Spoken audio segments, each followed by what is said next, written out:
السلام علیکم ورحمۃ اللہ وبرکاتہ نحمده ونصلی علی رسولہ الکریم اما بعد فاعوذ باللہ من الشیطان الرجیم بسم اللہ الرحمن الرحیم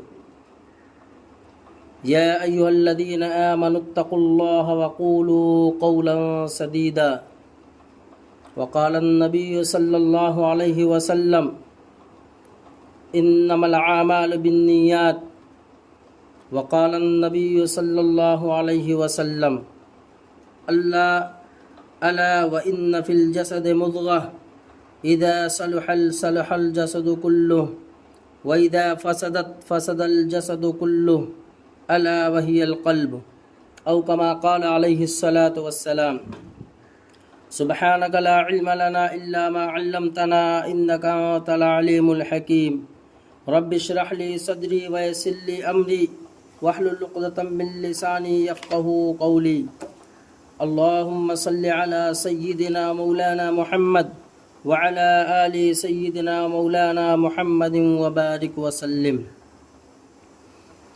بزرگان محترم، عزیز ساتھیوں،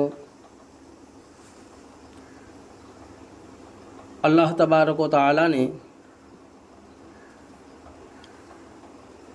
تمام مخلوقات میں سے ہمیں اشرف المخلوقات بنا کر اس دنیا میں بھیجا ہے۔ حضرت انسان اللہ تبارک و تعالی نے اشرف المخلوقات بنایا ہے۔ حضرات گرامی، میں نے آپ حضرات کے سامنے قرآن کریم کی ایک آیت کا ٹکڑا تلاوت کیا ہے اور حضور نبی کریم علیہ الصلاۃ والسلام کی دو احادیث آپ کے سامنے پیش کی ہے۔ انہی کی روشنی میں آپ حضرات سے کچھ گفتگو کروں گا۔ امید کہ اللہ تبارک و تعالی ہمیں ان سب باتوں کو سمجھنے اور اس پر عمل کرنے کی توفیق عطا فرمائے۔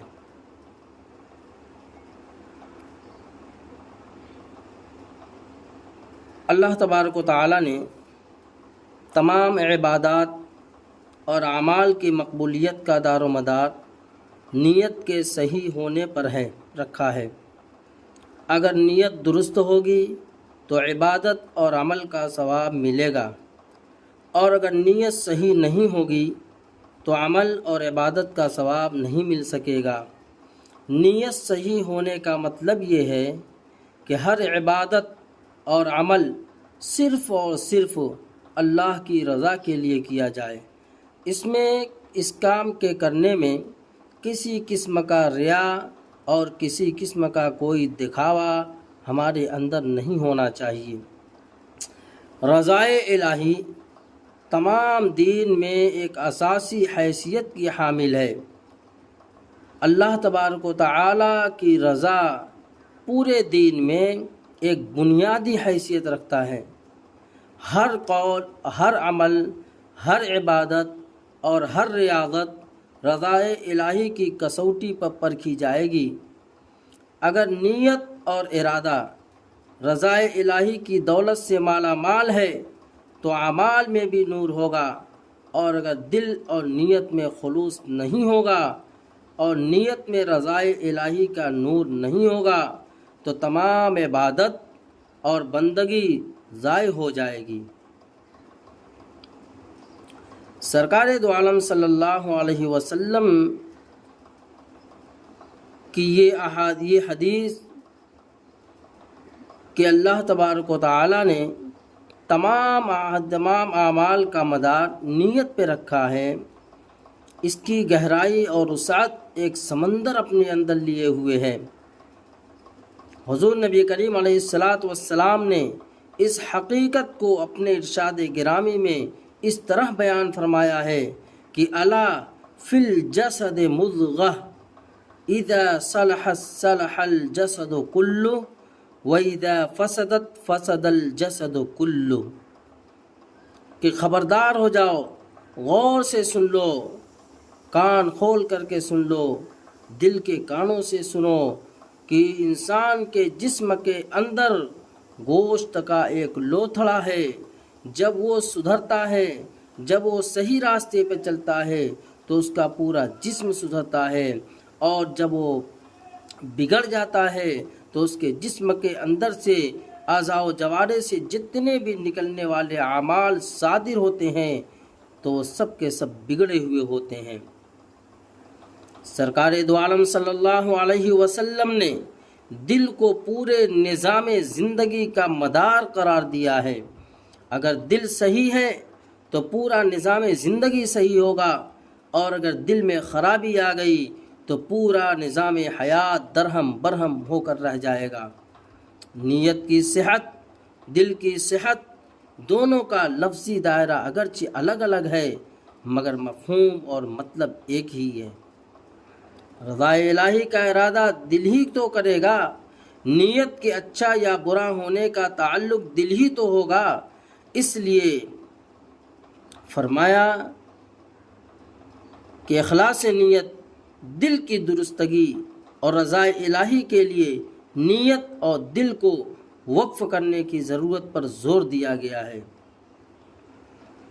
اللہ تبارک و تعالی نے قرآن حکیم میں اخلاص فی الدین کے مسئلے کو اس انداز سے بیان فرمایا ہے کہ فَاعْبُدِ اللَّهَ مُخْلِصًا لَهُ الدِّينَ أَلَا لِلَّهِ الدِّينُ الْخَالِصُ فَاعْبُدِ اللَّهَ مُخْلِصًا لَهُ الدِّينَ أَلَا لِلَّهِ الدِّينُ الْخَالِصُ، تو اللہ کی عبادت کر خاص کرتے ہوئے اطاعت گزاری کو اسی کے لیے ہوشیار کہ اللہ ہی کے لیے ہے اطاعت گزاری۔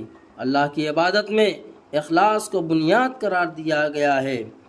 پکار بھی عبادت ہے، دعا بھی عبادت ہے، تلاوت بھی عبادت ہے، حقوق العباد کی ادائیگی بھی عبادت ہے، والدین کی خدمت بھی عبادت ہے، بیوی بچوں کی کفالت بھی عبادت ہے، رزق حلال کی تلاش کے لیے نکلنا بھی عبادت ہے۔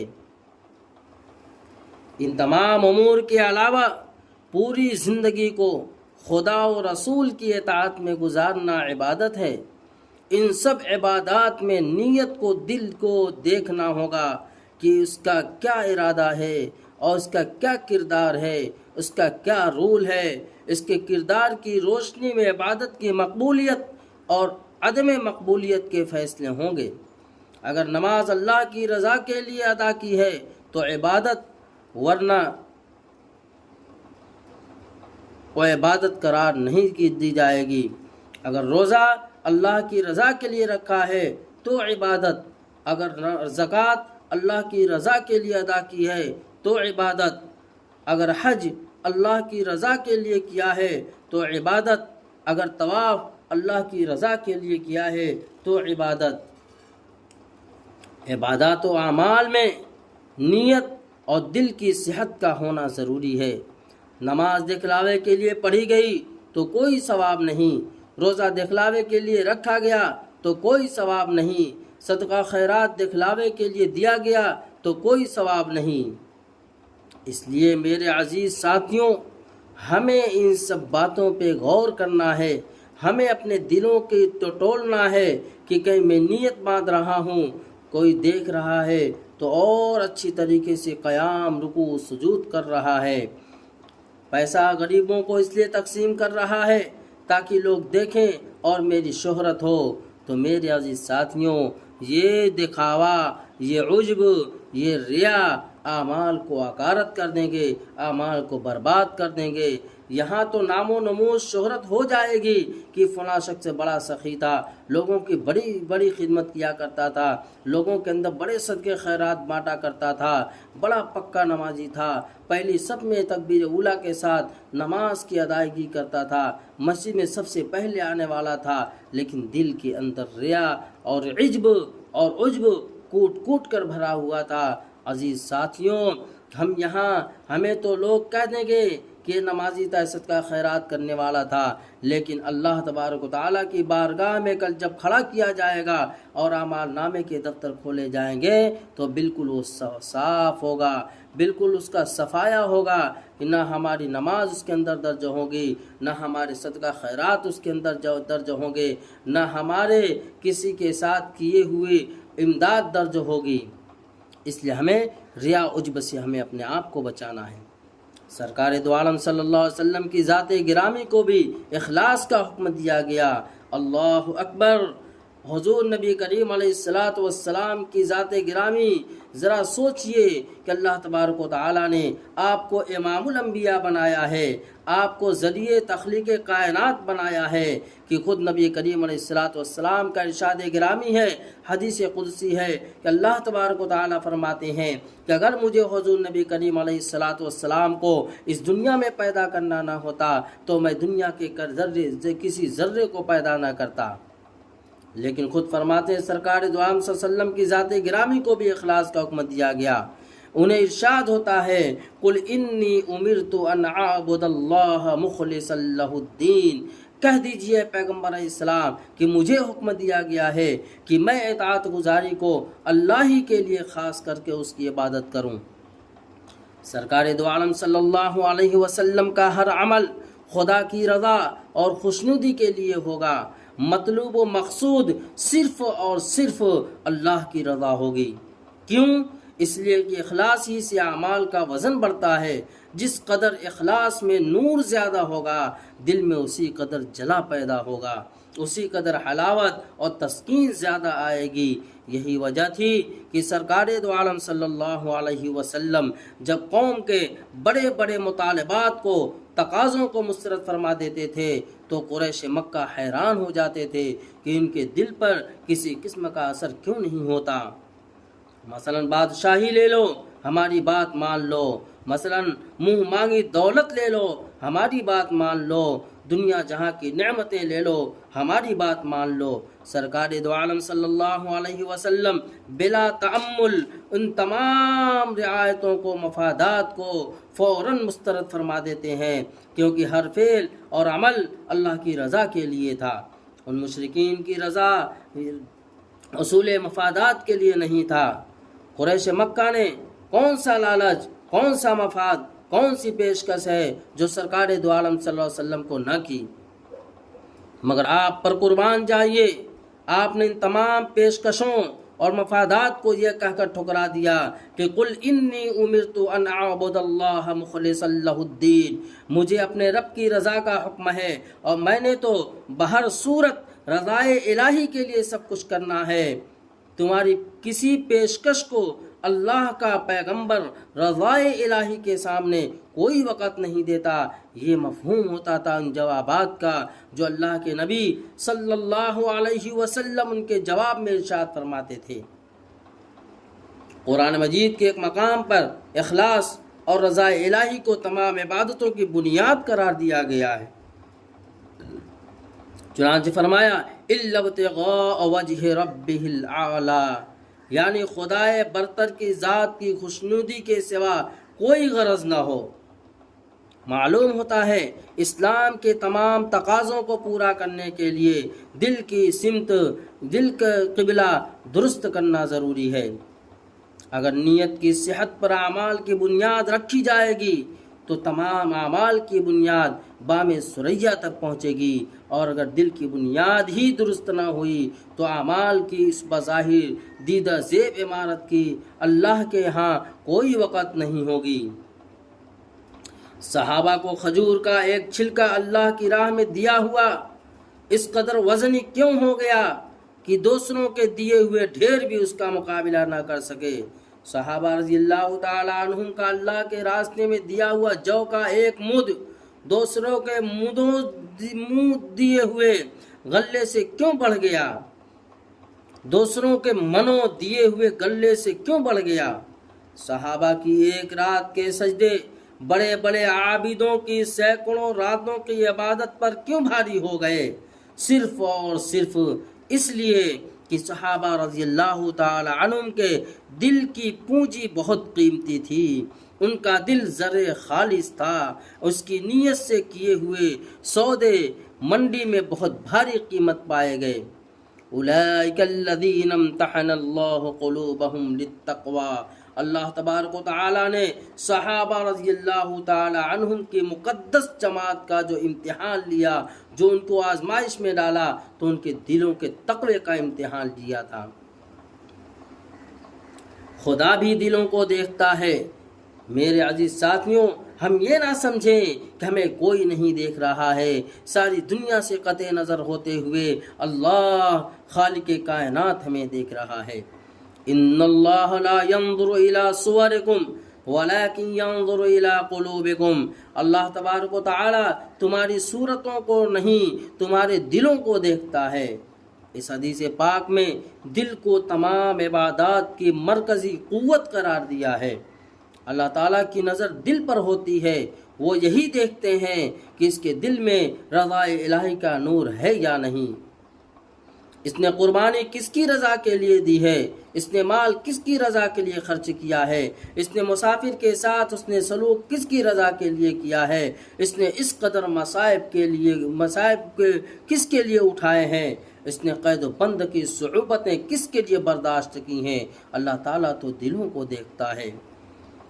بلال حبشی رضی اللہ تعالیٰ عنہ، صہیب رومی رضی اللہ تعالیٰ عنہ کیوں بازی جیت گئے؟ اس لیے کہ ان کے ارادے پاک تھے، ان کی نیتیں صحیح تھیں، ان میں رضا الہی کے حصول کا جذبہ تھا۔ یہی خلوص اور نیتوں کی پاک بازی انہیں رفعتیں اور بلندیاں عطا کر گئیں۔ قرآن کریم نے اعلان کیا، وَمَا أَسْأَلُكُمْ عَلَيْهِ مِنْ أَجْرٍ إِنْ أَجْرِيَ إِلَّا عَلَى رَبِّ الْعَالَمِينَ۔ انبیاء علیہ السلام کے عظیم دولت خلوص اور رضا الہی کا حصول تھا، اور میں اس پر تم سے کوئی مزدوری نہیں چاہتا، میری مزدوری تو اسی پر ہے جو ساری دنیا کا پروردگار ہے۔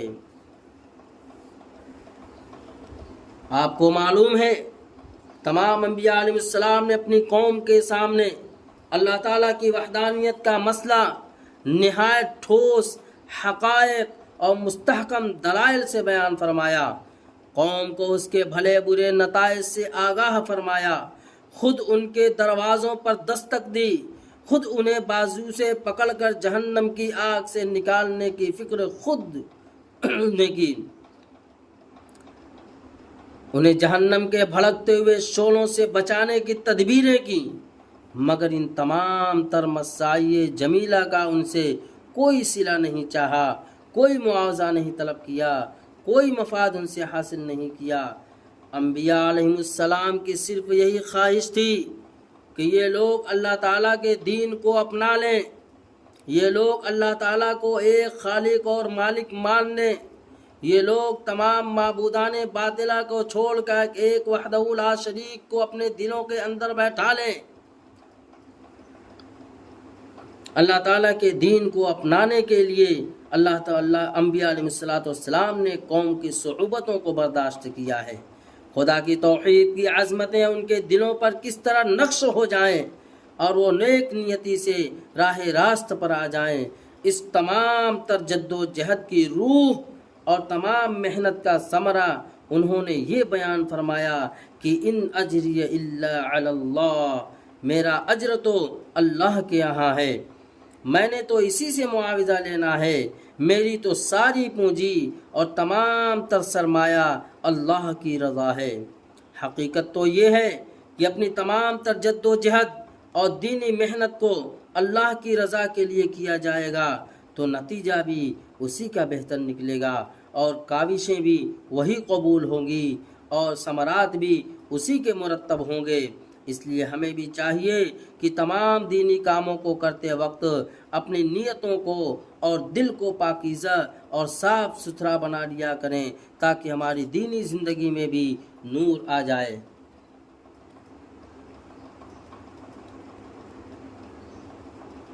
حضرت نوح علیہ السلام نے پیغمبرانہ دعوت دینے کے بعد، تمام دینی اور تبلیغی خدمات سر انجام دینے کے بعد اعلان فرمایا، یا قوم لا اسألکم علیہ مالا ان اجری الا علی اللہ، اے قوم میں تم سے اس پر دولت کا خواہاں نہیں ہوں، میری مزدوری تو خدا پر ہی ہے۔ لا اسألکم علیہ مالا، حضرت نوح علیہ السلام نے تو کھل کر ارشاد فرمایا کہ میرے پیش نظر اس پوری جد و جہد میں مال کا حصول نہیں ہے، کیونکہ عام خیال یہ پیدا ہو جاتا ہے کہ کسی تحریک میں، کسی جد و جہد میں، کسی مشن کی تکمیل میں، اعلاء کلمت اللہ کی کسی سرگرمی میں جب کوئی شخصیت، کوئی نظریاتی شخص حصہ لیتا ہے اور محنت کرتا ہے اور اس کے لیے مصائب اور آلام برداشت کرتا ہے تو کہا جاتا ہے کہ اسے تو شہرت چاہیے، اس کو تو قیادت چاہیے، اس کی اثار و جد و جہد مال و دولت بنانے کے لیے ہے۔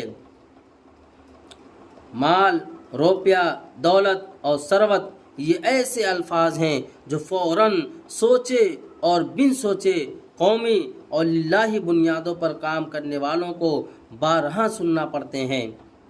معلوم ہوتا ہے کہ حضرت نوح علیہ السلام کے دور میں بھی مریض دل و دماغ رکھنے والے لوگ اس قسم کا مکروہ پروپیگنڈا کرتے ہوں گے، یا ان کے ہاں بھی رضائے الہی کے لیے کام کرنے والے کو اس قسم کے الفاظ کے طعنوں سے مطعون کیا جاتا ہوگا۔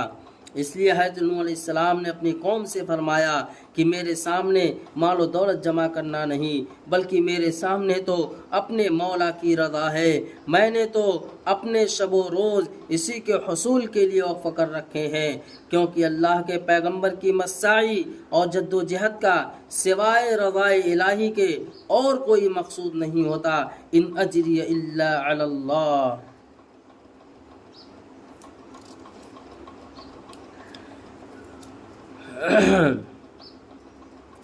عزیز ساتھیوں، دنیا اور دنیا کا مال چند روزہ ہے، اسی سرمایہ اور پونجی کو قرار و وقار حاصل ہوگا جو ہم نے اللہ تعالیٰ کی رضا اور خوشنودی سے حاصل کیا ہوگا۔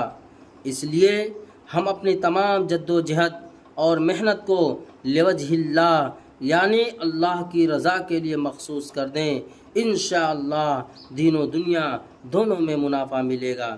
ان اجری الا علی اللہ، اگر دنیا دار اپنے مزدور کی مزدوری نہیں روکتا تو یقین فرمائیے اللہ تعالیٰ دین کا کام کرنے والوں سے بہت ہی شفیق اور بہت ہی زیادہ عطا فرمانے والے ہیں۔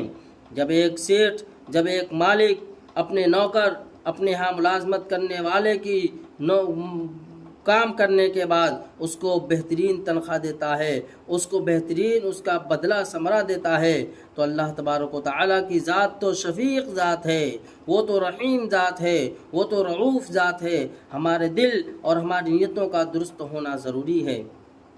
انبیاء علیہ السلام اور رجال صالحین کی پوری زندگی سامنے رکھ لیں، وہ چٹائیوں پر بیٹھ کر بادشاہی کرتے تھے۔ اللہ تعالیٰ آپ کو بھی سنت انبیاء علیہ السلام زندہ کرنے پر انہی نعمتوں سے سرفراز فرمائیں گے جو اس نے اپنے ایسے قیمتی بندوں کے لیے رکھی ہوئی ہیں۔ وما ذلک علی اللہ بعزیز۔ سرکار دو عالم صلی اللہ علیہ وسلم کا بصیرت افروز اعلان، قل ما سألتکم من اجر فہو لکم ان اجری الا علی اللہ وَهُوَ عَلَى كُلِّ شَيْءٍ شَهِيدٌ، کہ میں نے جو تم سے اجرت چاہی تو وہ تمہارے ہی لیے ہے، میری اجرت تو اللہ کے یہاں ہے اور وہ ہر بات پر گواہ ہے۔ جب ہر کام کا اجر اللہ تعالیٰ ہی عطا فرمائیں گے تو کیوں نہ اپنی امیدیں، اپنی آرزویں، اپنی تمنائیں اسی کے سامنے رکھیں، کیوں نہ اس سے مانگیں، کیوں نہ اسی کے دروازے سے بھیک مانگیں۔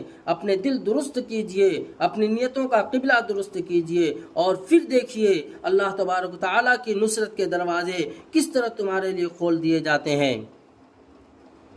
قرآن نے دل کی کیفیتوں کا مختلف انداز سے ذکر کیا ہے۔ الذین آمنوا وتطمئن قلوبهم بذکر اللہ الا بذکر اللہ تطمئن القلوب، وہ لوگ جو ایمان لائے اور چین پاتے ہیں ان کے دل اللہ کی یاد سے، خوب سمجھ لو اللہ کی یاد ہی سے چین پاتے ہیں دل۔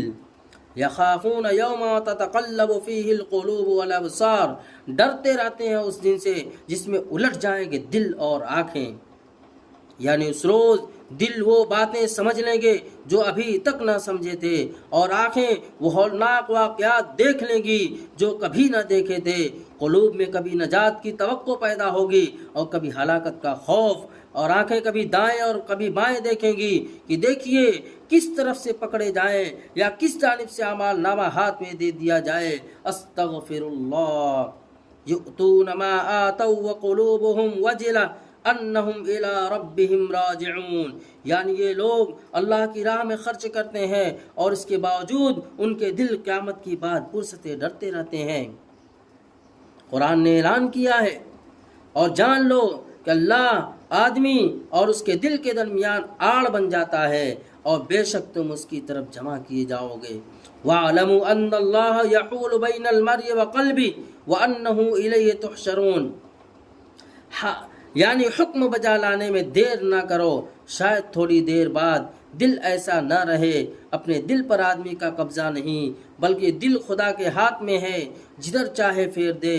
بے شک اپنی رحمت سے کسی کا دل ابتداءً نہیں روکتا، نہ اس پر مہر کرتا ہے۔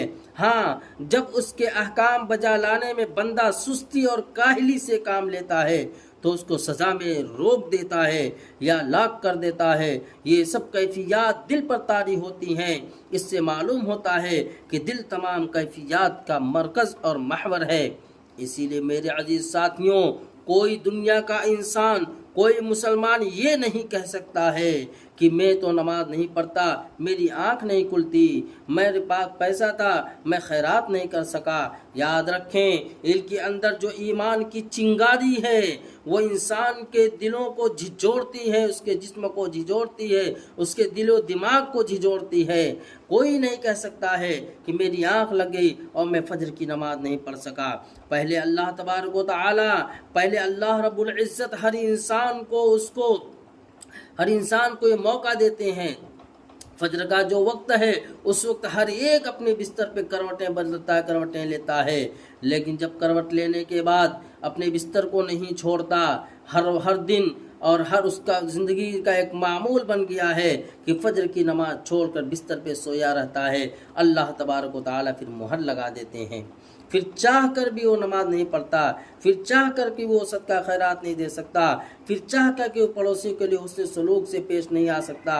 میرے عزیز ساتھیوں، اس کو علماء نے اس طرح سمجھایا ہے مثال سے کہ یہ جو نیک اعمال کی خواہشات کا دل کے اندر پیدا ہونا ہے، یہ اس کی مثال ایسی ہے کہ جیسے تمہارے گھر پہ کوئی مہمان آیا، اگر تم نے اس کی خاطر مدارات کی، اس کے ساتھ اس نے سلوک سے پیش آئے، اس کی اچھی طرح خاطر تواضع کیا، اس کی عزت و اکرام کیا، تو مہمان پھر آئے گا اور دوسروں سے جا کر کے بھی کہے گا کہ فلاں کے دروازے پہ جاؤ، فلاں کے گھر پہ جاؤ تو بڑی عزت کرتا ہے، بڑا اکرام کرتا ہے۔ اللہ تبارک تعالیٰ پھر دوبارہ اس کے پاس مہمان بھیجتے ہیں۔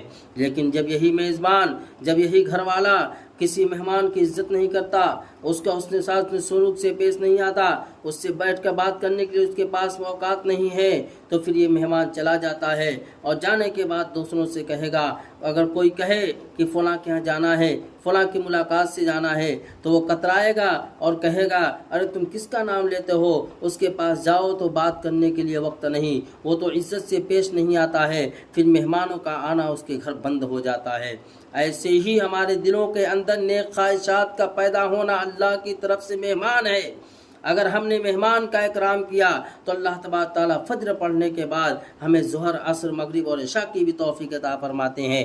10 روپیہ خرچہ کرنے کے بعد ہزاروں اللہ تبارک تعالیٰ خرچہ کرنے کی توفیق عطا فرماتے ہیں۔ اس لیے ضرورت اس بات کی ہے کہ ہمیں اپنے دلوں کو درست کرنا ہے، اپنی نیتوں کے رخ کو بدلنا ہے اور اپنے دل کی کیفیات کو بدلنا ہے کہ نیک خواہشات آتی رہیں اور اس پر ہم عمل کرتے رہیں، اور اللہ تبارک و تعالیٰ سے دعا بھی کرتے رہیں کہ اللہ تبارک و تعالیٰ ہمیں اپنے رضا جو اعمال کرتے وقت اپنی رضا مقصود رکھے۔ اللہ تبارک و تعالیٰ ہمیں ان سب باتوں پہ عمل کی توفیق عطا فرمائے۔ امام بخاری نے جو بخاری شریف میں سب سے پہلی حدیث بیان فرمایا، انما الاعمال بالنیات، تمام اعمال کا دار و مدار نیتوں پر ہے، گویا کہ دل کی پاکیزگی اور صحت پر مبنی ہے۔ اگر ارادے، نیت، دل صحیح ہوں گے، ان میں رضائے الہی کی خوشبو اور برکات ہوں گی تو سارا نظام عبادات ہی خوشبودار بن جائے گا۔ اللہ تعالی ہمیں خلوص نیت عطا فرمائے اور اپنی اطاعت و فرما برداری سے سرفراز فرمائے۔ آمین۔ وآخر دعوانا ان الحمد للہ رب العالمین۔